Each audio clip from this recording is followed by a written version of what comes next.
Have you ever felt like your beginning is just too small?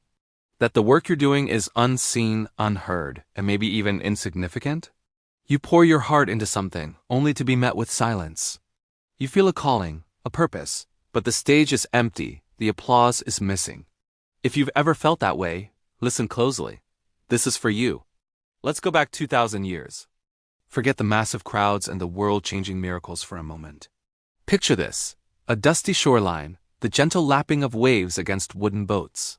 Here, Jesus didn't start with a thunderous announcement from a temple balcony. He didn't assemble an army of the elite or seek the endorsement of the powerful. His movement began with a whisper. A quiet call to ordinary men. Fishermen, their hands calloused and smelling of the sea. A tax collector, despised and isolated. They were overlooked by society, people with no influence, no platform, and certainly no fame. But they had something more valuable: ears that could hear a divine invitation and feet that were willing to follow, even when the path was unclear. Jesus didn't search for the biggest stage. He looked for the most surrendered hearts. And maybe that's why you feel so overlooked right now. Because your beginning feels small, quiet, hidden. You're building in the shadows, praying in secret, working when no one is watching. But you must understand this, deep in your spirit. In the economy of heaven, small is never insignificant. The world celebrates the grand finale, but God cherishes the humble start. The kingdom of God is built on seeds, not on monuments. Jesus could have commanded legions of angels or called fire from heaven to prove his power.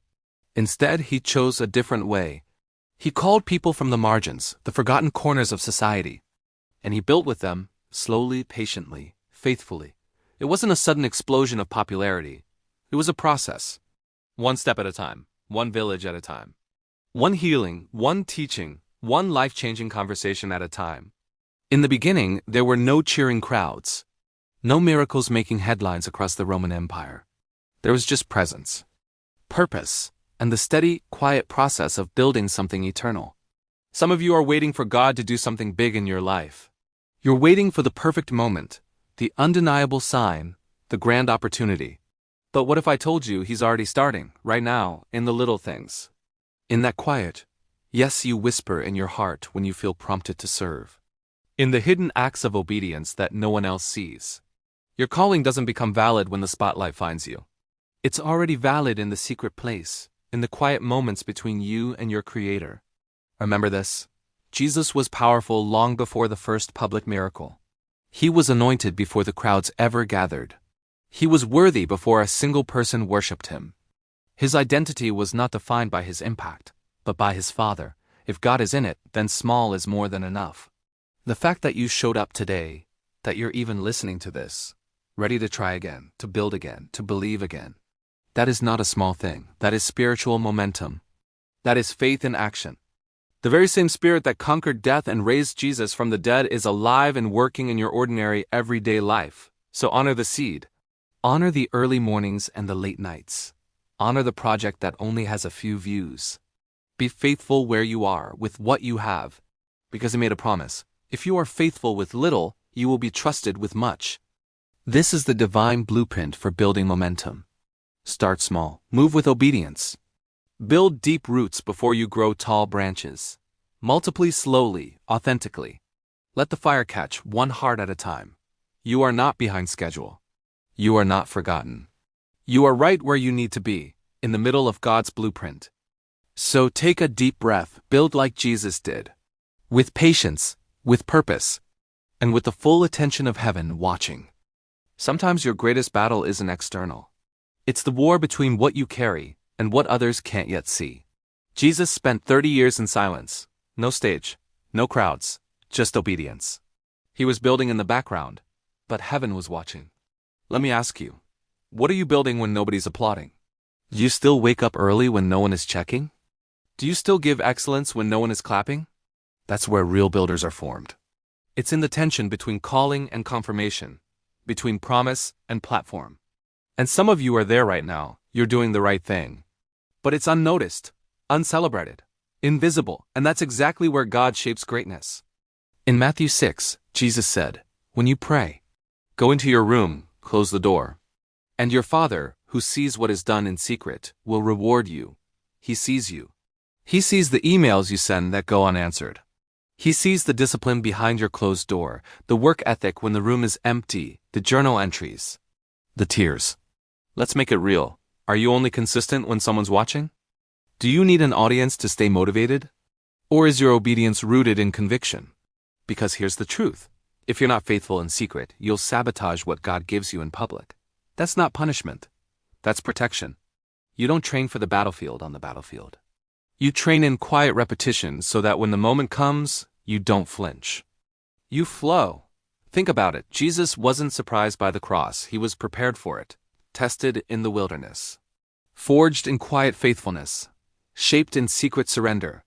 So ask yourself, are you building your schedule around applause or around assignment? Are you chasing platforms or preparing for purpose? Because when the moment comes, you won't rise to the occasion. You'll fall to the level of your preparation. And if you've been in the shadows, keep going. Heaven isn't rushed. It's precise, measured, intentional. You're not behind. You're being built. And if God is building you in secret, it's because He plans to reveal you in power. Stay hidden. Stay faithful. Stay ready. We always want to start big. But in the kingdom of God, small is the blueprint. Zechariah 4:10 says, "Do not despise these small beginnings, for the Lord rejoices to see the work begin. He rejoices not when it's finished, but when it starts. Not when it trends, but when it's hidden. Not when the crowds come, but when it's just you and a seed in silence."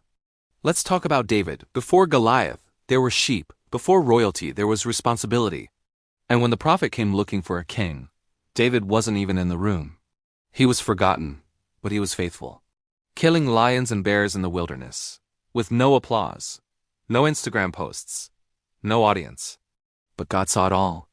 Jesus said, "If you are faithful in little, you'll be ruler over much." Not just faithful when you're seen. Faithful before you're seen. Some of you want stage-level impact, but haven't mastered field-level obedience. Don't rush past the small beginning.